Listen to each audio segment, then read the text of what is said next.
It's Wednesday, May 4th, and you're watching CT Pulse on the HAN Network. I'm Kate Czaplinski with Josh Fisher. And Josh, we have a busy show today. We do, Kate. We have a lot. We're going to first be joined by the guys at the... maybe at the Valley Independent. We know it's going to work out. Ethan and Eugene, who have been on air off and on for, nearly 36 hours, at least 24 hours this morning, as the great give to donate to New Haven area nonprofits continues. And leading up to coming on, we were just watching them and they had some guests, so they might be a little delayed, but we'll see what happens.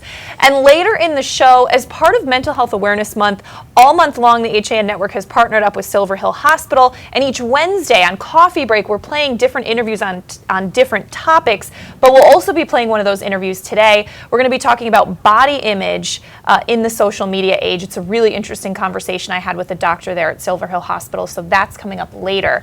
And we have a lot of state news to talk about today. Yeah, they're still trying to work on a budget. Last I saw, the Democrats and the governor have come to some sort of deal, but the Republicans are saying they haven't seen the budget yet, and the session's supposed to end tonight. Right, and some big news over the weekend, a cause that we've talked about a lot on this show, parents fighting for the use of medical marijuana for children with serious medical issues that passed the Senate.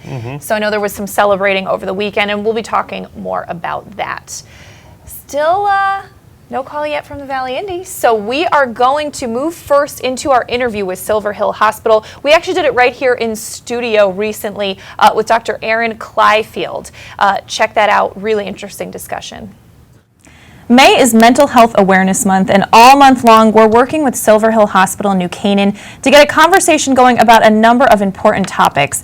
And today I'm joined by Dr. Erin Clyfield. She is the director of the Eating Disorders Program at Silver Hill. Dr. Clyfield, thanks for joining us. My pleasure. Thank you for having me. Now, let's talk a little bit about eating disorders and the role that social media plays now, especially for young women, right?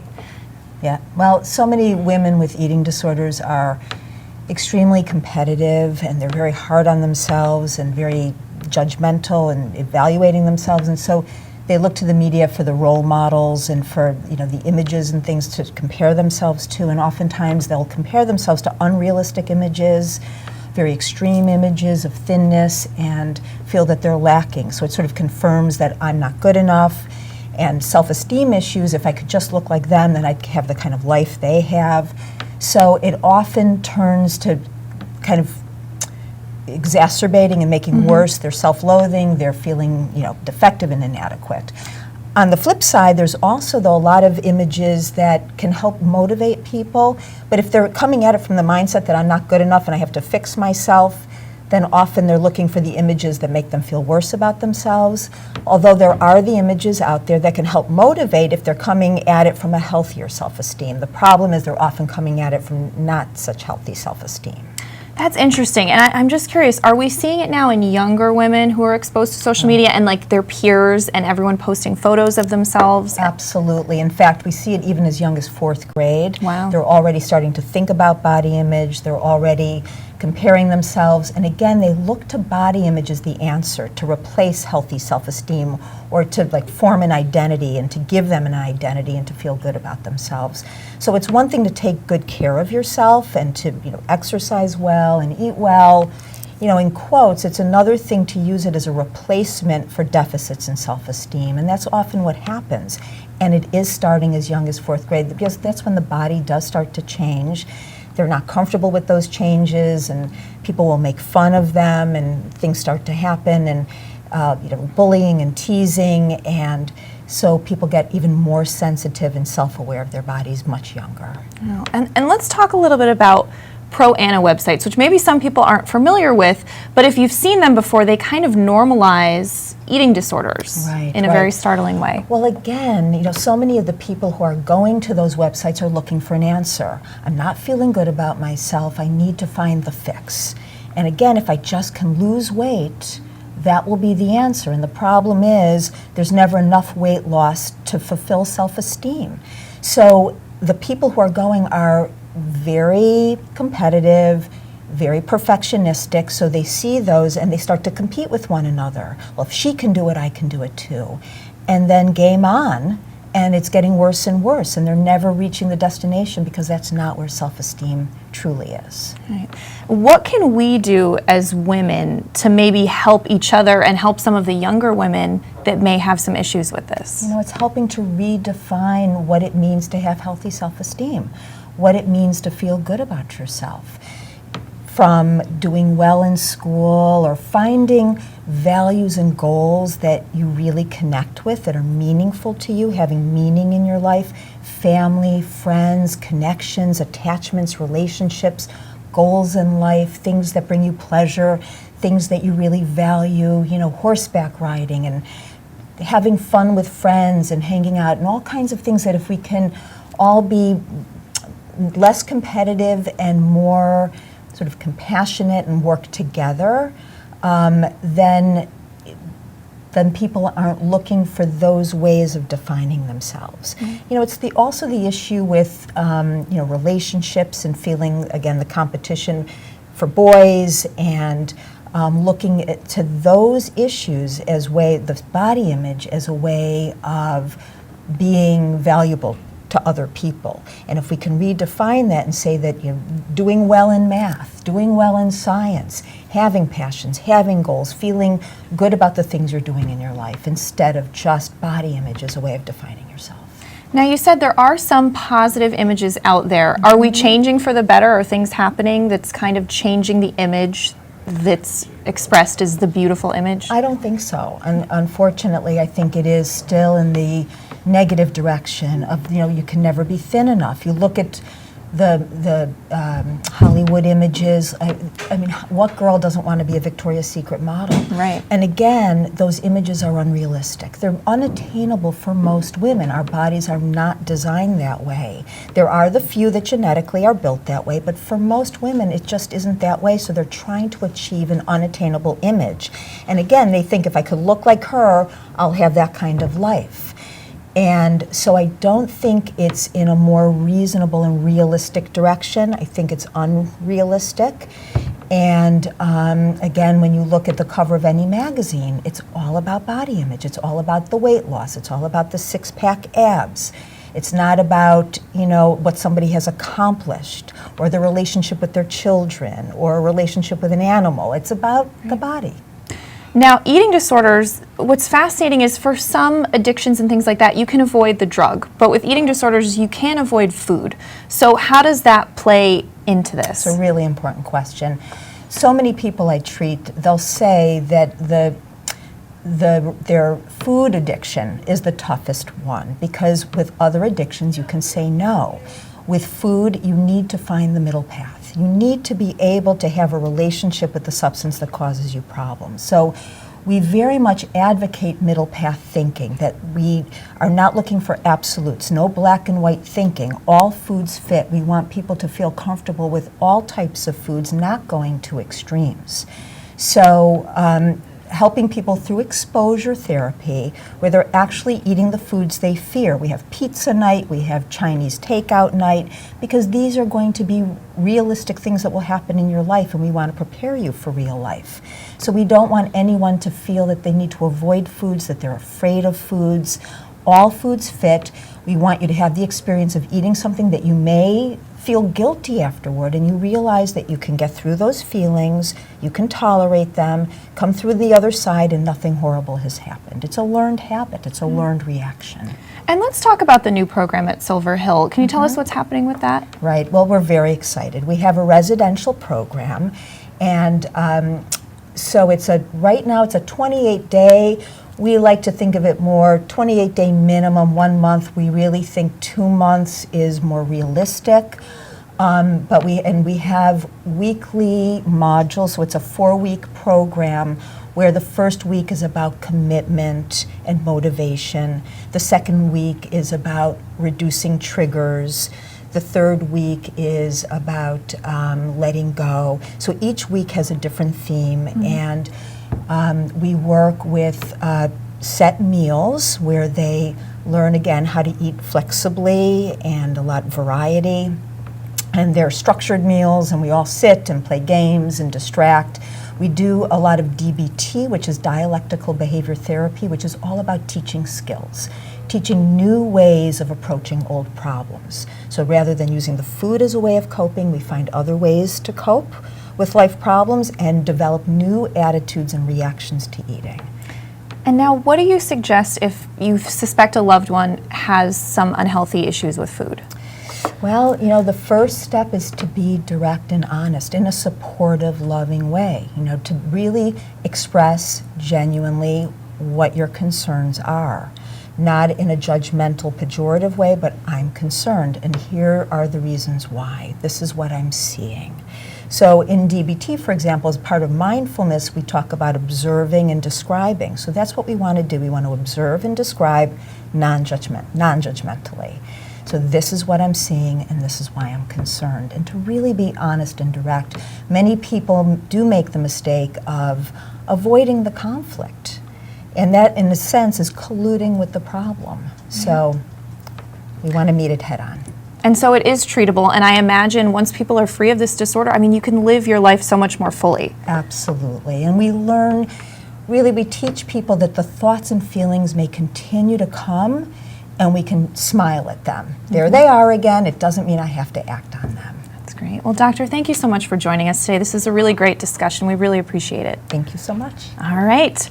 Well, that does it for our chat with Silver Hill Hospital. We'll see you next time. It's time to come back to hometown banking, where people are taken into account, not just balances, where community comes first, a place where there's more than one kind of interest, where automation will never replace consideration, where they not only know your name, they know your dog's name too. It's time to expect more. It's time to bank well. Bank smart. Bank local. Bank well. Alberto Londano Professional Painting, Wallpapering, and Carpentry has been serving Fairfield County for over 20 years. Based in Norwalk, Alberto takes pride in his work by offering you only the best quality service and products. Call Alberto today to get a free estimate and be one step closer to a new and exciting home makeover. 203-866-9635.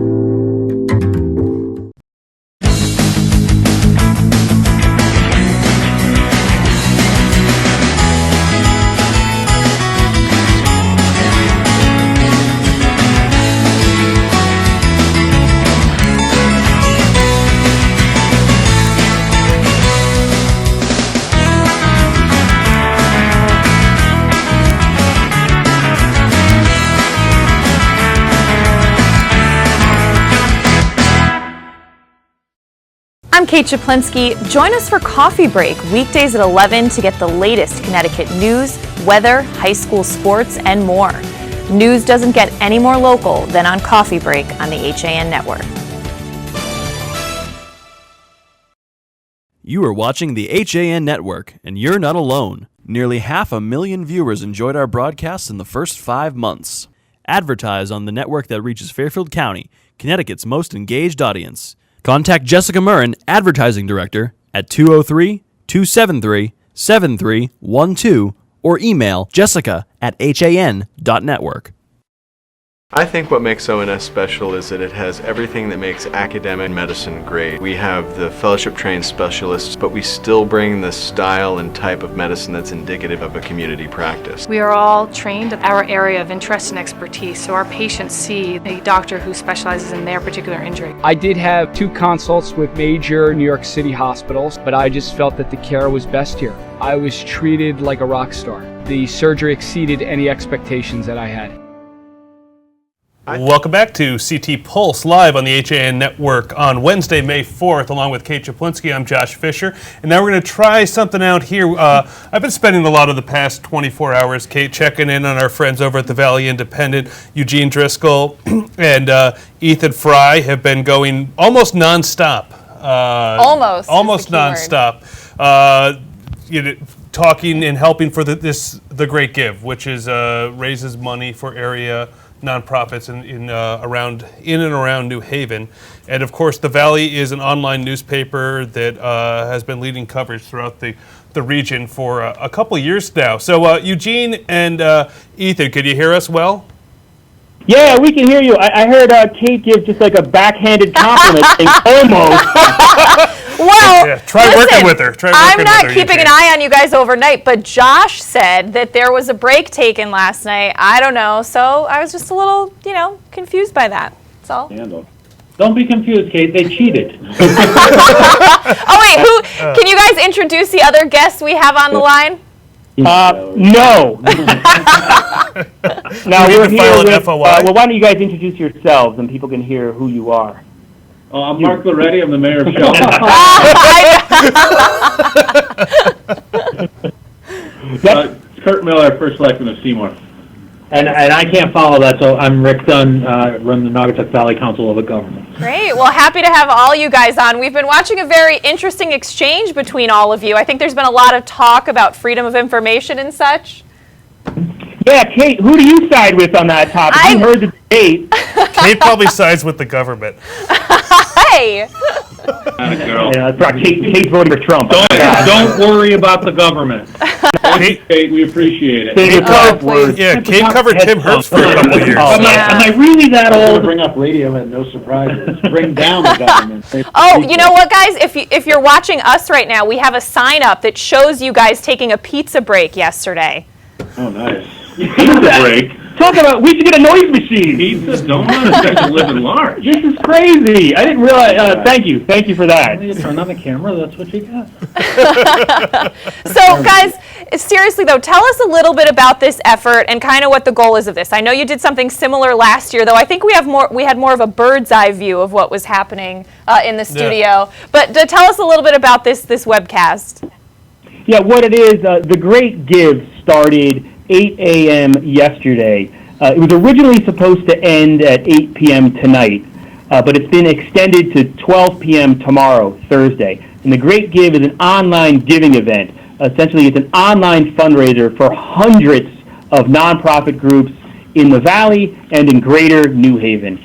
And it's just this wonderful event where you can donate to the nonprofit of your choice, assuming they're involved in the Great Give.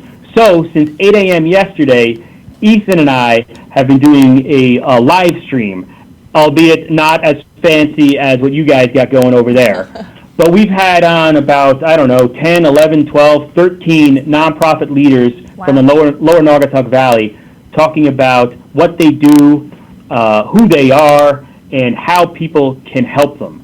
And then in addition to that, we have links on valleyindy.org of every nonprofit from the Valley participating. You can click their link, go to their donation page, and help them out. So you get to hear their personal stories about what they do and the budget crisis that they all face because of a lot of what's going on up at the state level.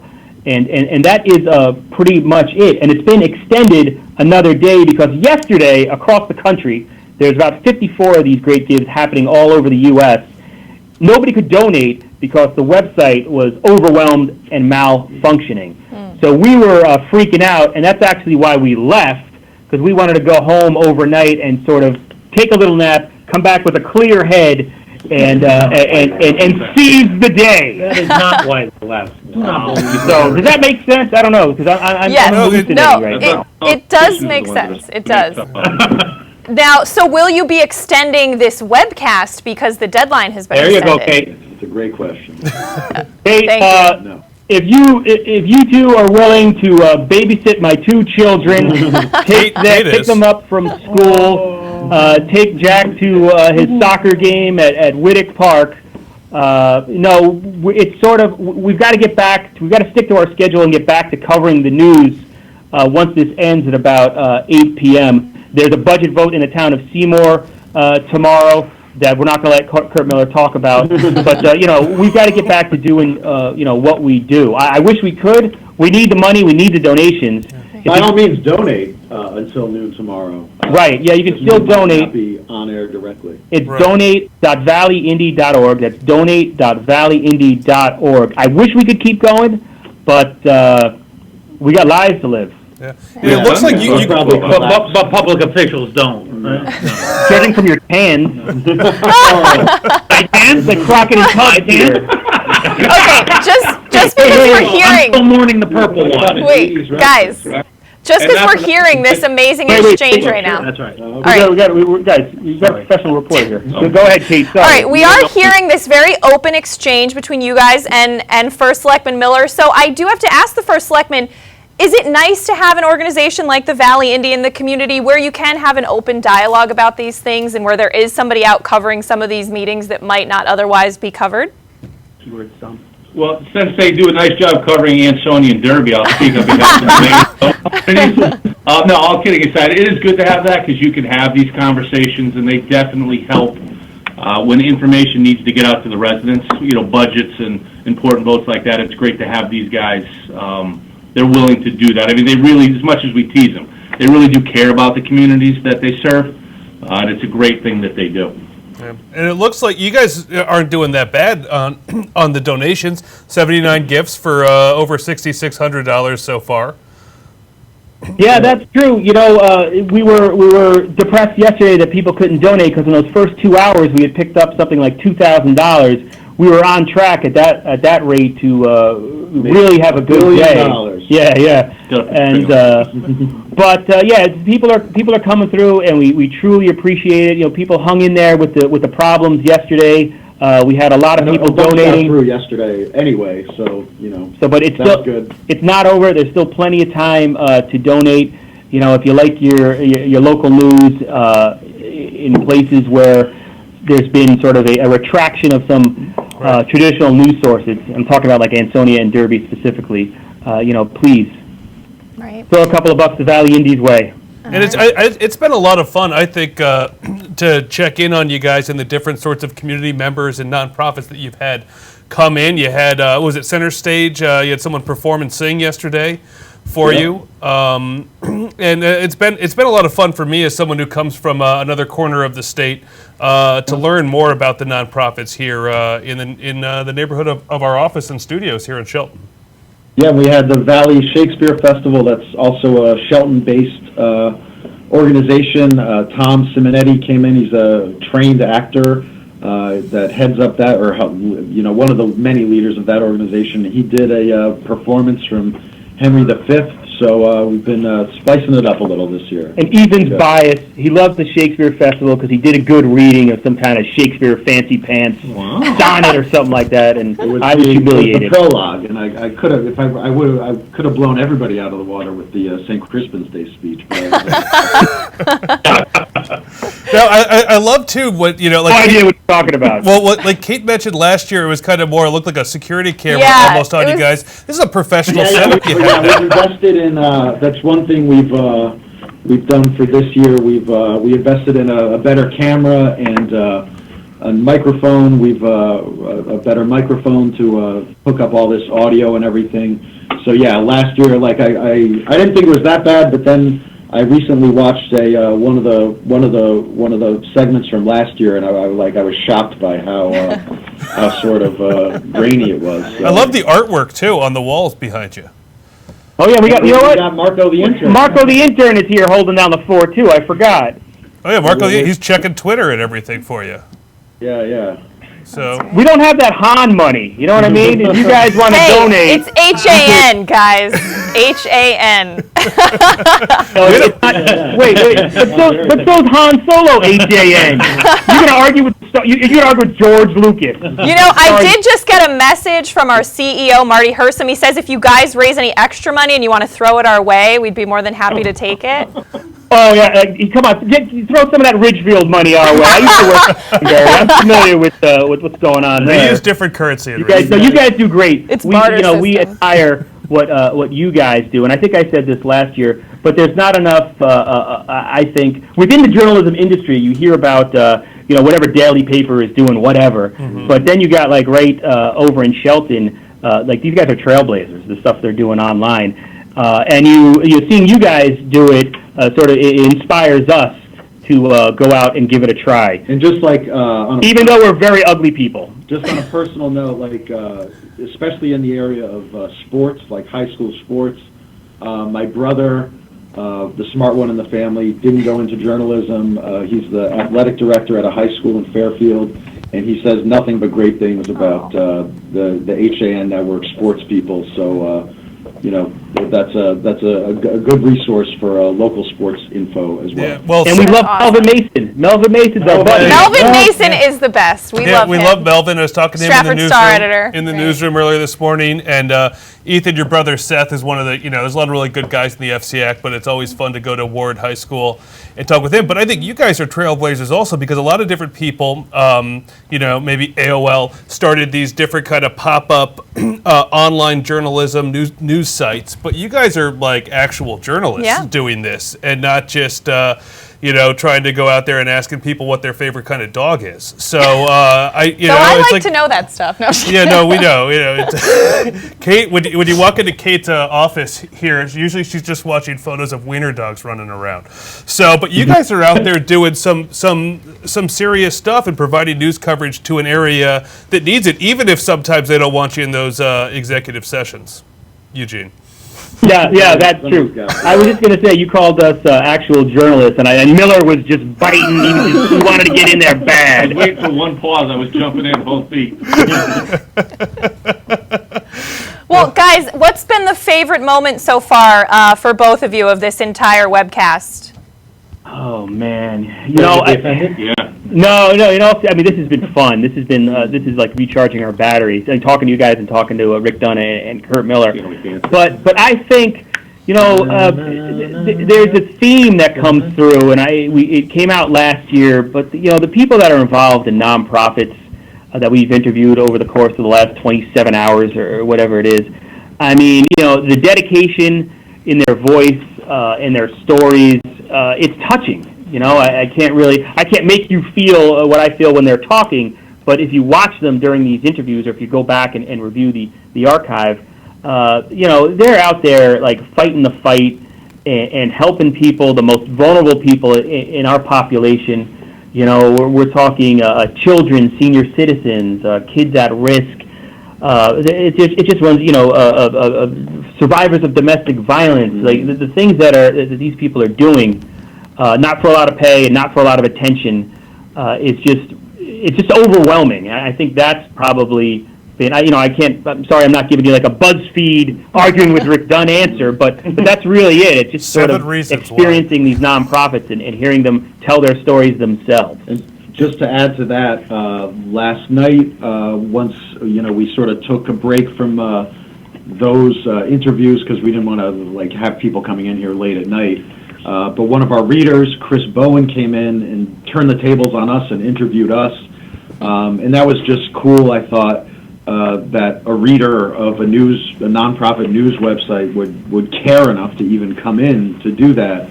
And he was posting about it on social media and stuff. Can I get donations? So can I interrupt on this point? I watched this. They can see us on video. Are they watching? I don't know. But Bowen, you two are the worst interviews ever. Most reporters are terrible interviews, yeah. Could not ask a question, could not get a follow-up, could not get a clarification from either of you, and you went on and on and on with these long-winded answers. I mean, it was just amazing to watch. It was amazing to watch. No, you know what? I can't. I have nothing to offer. Rick's absolutely right. I could feel myself. I couldn't stop talking. I could not shut up. But agreed. Well, listen, guys, we got to get going, but keep up the great work. Keep up, spreading the word of you're doing. Really, this is what community journalism is really a lot about: is helping the community and helping those nonprofits get the help that they need to keep helping our community. So thanks for joining us today. And again, you guys can watch them at valleyindy.org. And how can people donate again, guys? After CT Pulse is over. After CT Pulse is over, right? Donate.valleyindy.org. Donate.valleyindy.org. All right, guys. Thanks so much for talking with us. Good luck. Thank you, guys. All right, thank you. Appreciate it. All right, guys. Well, we are going to take a break, and when we come back, Josh, we're going to talk about some of the stories we're following today. Exciting. A lot of state politics, and we also have Doug Smith joining us. All right. We'll be back with more CT Pulse after this. Walter Stewart's Market in New Canaan is your time-saving local shopping destination for the best of spring. Find many of your favorite products, from great specials on everyday items to the freshest organic produce, artisanal cheeses, and grass-fed steaks. Chop off your knives to be sharpened. Grab a beautiful bouquet of spring flowers and stop in next door for a wine tasting. Plus, their personable staff is always ready to lend a helping hand. So stop in to Walter Stewart's Market, 229 Elm Street today, or shop online at stewartsmarket.com. Can't wait for it to get warmer so you can start fishing again? Get over to the Dock Shop, where they have the latest in fishing tackle, marine electronics, boating supplies, and more. But remember, the Dock Shop isn't your average tackle shop. You'll also find the finest selection of nautical apparel, jewelry, home decor, and gifts in New England. Boater, beach bum, fisherman, or simply love the New England coast, this is a unique place to shop. The Dock Shop, 51 Tokenique Road, Darien, 609 Riverside Avenue, Westport, dockshop.com. For over 25 years, Mike Cizik Painting and Wallpapering has been the name to know for residential and commercial properties in Fairfield County. He uses only the top brands, including Benjamin Moore, for impeccable preparation and lasting quality. Call Mike now and receive $500 off any job over $7,000. Mike is currently accepting reservations for spring, so call him today at 203-770-8869 or 203-972-3310. For your custom painting, finishing, and staining needs, it's Mike Cizik.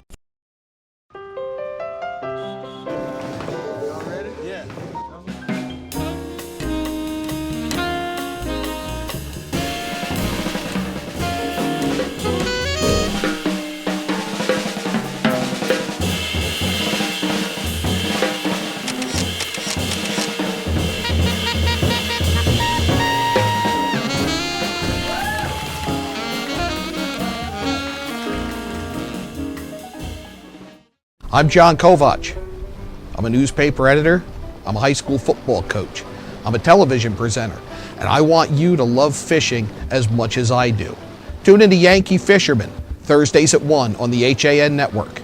It's like going to the tackle shop without leaving your office.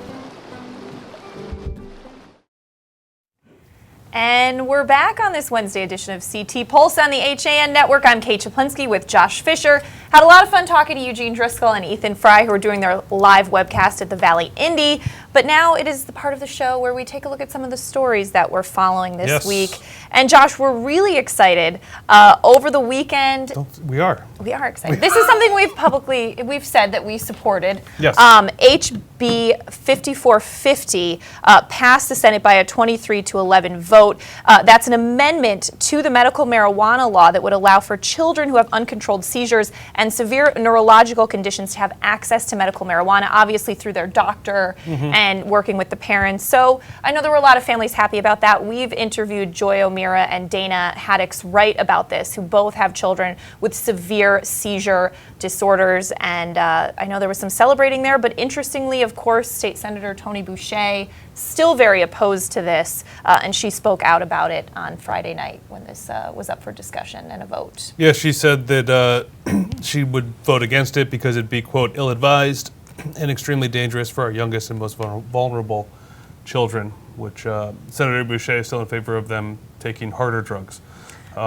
which she's on record of saying. So another thing that's a big deal, speaking of legal, illegal drugs is and prescription drugs is opiate legislation was passed by the state Senate, backing up what the House did, which would limit, and the governor says he's going to sign this into law, patients without chronic pain would be limited to just 7 days worth of opioid prescriptions, which a lot of people say will help prevent people from becoming addicted to things like OxyContin and those other sorts of drugs. So that was another big deal. Of course, they've done everything in the Senate now but pass a budget, at least before we came on air here now about 35 minutes ago on Wednesday, May 4th. Right, and I know some folks like CT News Junkie and the Connecticut Mirror have have been following that pretty closely. And the Connecticut Mirror posted a story yesterday that Democratic legislators ended a tense day of negotiations with the governor by announcing a deal on a new state budget that the General Assembly will race to adopt today before the constitutional adjournment deadline of midnight. However, there hasn't been a breakdown of what this budget would entail. I know some of the Democratic leaders were touting some of the good things: no tax increases, more money for transportation funding, revenue sharing with towns. It also avoids tapping Connecticut's emergency reserve.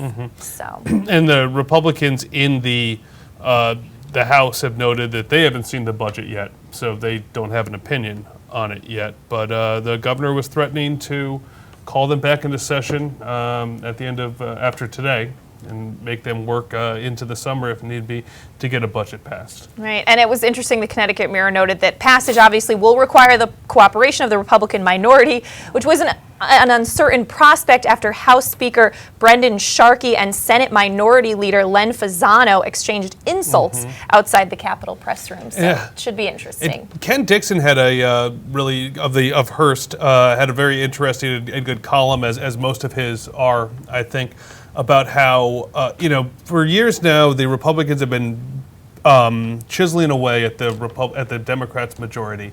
And what Dixon pointed out was that with all this extra long sessions going on, everyone's up for re-election because it's all 2-year terms. They have not had time to go out and campaign to get money. And there's so many limits on campaign finances in Connecticut because of laws that the Democrats passed, that Jody Rell signed, 10 years ago, that they're running out of time to raise money to help fight back the Republicans. Of course, now there's all these questions about with Donald Trump, the presumptive nominee of the Republican Party, how that's going to help or hurt the Democrats in Connecticut when it comes to the state thing. So there's a lot of things kind of going on behind the scenes that people have to think about. And then, Kate, just one other thing before we go on to Doug, but the Yankee Institute, which is a right-leaning think tank in Hartford, noted today that there are more than 800 retired state employees who are now millionaires thanks to the state pension program. They sent out a press release late yesterday noting that with contributions to the state pension fund consuming nearly 10% of the state budget, Connecticut taxpayers may be interested to learn that 885 retired state employees receive 6-figure pensions. An annuity providing an annual income of $100,000 would cost $1.9 million, making hundreds of retired state employees millionaires twice over.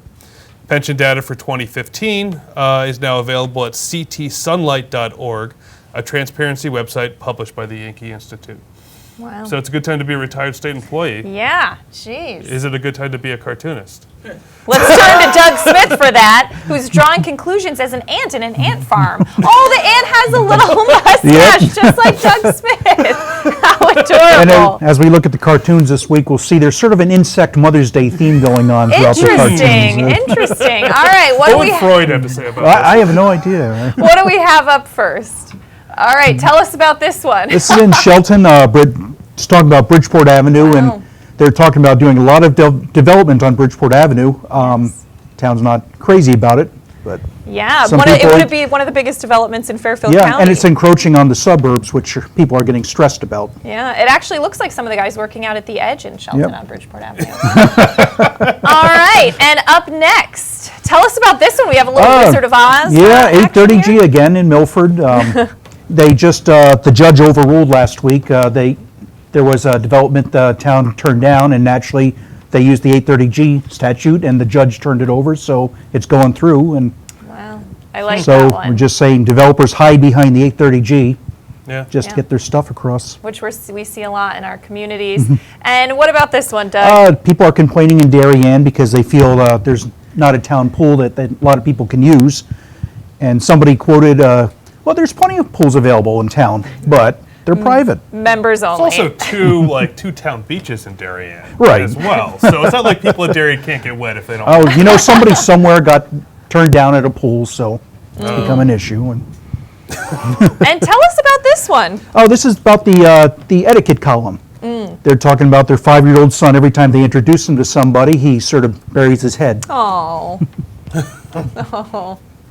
And is this for another This is Joe Pisani's column. He's talking about being healthy. And he had a quote in there about Gwyneth Paltrow said that she would sooner smoke crack than eat cheese. Wow. That is interesting. It's a good way to stay thin, though. Yeah. So we got Kate there. I'm sorry, I'm saying Kate. We got Gwyneth. Gwyneth. Good with a crack pipe in your hand. What is that you have the there? state anyway? legislature did not pass any laws about crack this term. So. Oh boy! All right, now we have some Mother's Day cartoons because, of course, that's coming up this Sunday. Tell us about this, an amoeba. The amoeba's Mother Day. Oh. This is my favorite one this week. And as one of the editors looked at it and said to me, "Well, it's weird, but it's cute." And it's like, somebody said that about me 40 years ago. And not really a Mother's Day one, but it is a mother with her brood of mosquitoes. Oh, mosquito season is back. Yeah. I think that was about the West Nile virus. Right. Yeah, this is an older one from 2010. Yeah. According to your signature. Yep. Calling you out there. And here we got an ant again. Oh, you're lucky. I have over 100,000 children, and not one of them sent me a Mother's Day card. Oh, big ant theme, bug theme going on. And tell us about another this generic Mother's Day. Just pausing with Mom there, his foster mom. That's great. And then another Mother's Day one. And finally, the clone sheep. What was that clone's name? Oh, Dolly. That's right. All right, Doug. Well, thanks so much for the bug and Mother's Day humor. No problem. We appreciate it as always. Doug Smith, our editorial cartoonist. Josh, we're going to wrap things up on this week's CT Pulse. It was a fun show today. It was. So don't forget to go donate at either thegreatgive.org or donate.valleyindy.org. And you could watch them. Now that we're going to end, you can check out valleyindy.org for their live webcast. And, of course, Nutmeg Sports coming up at 2. Looks like we're still going to have softball at 4. Haven't heard any cancellations. First game of the week. So check that out later on. And, of course, we'll see you next week for CT Pulse.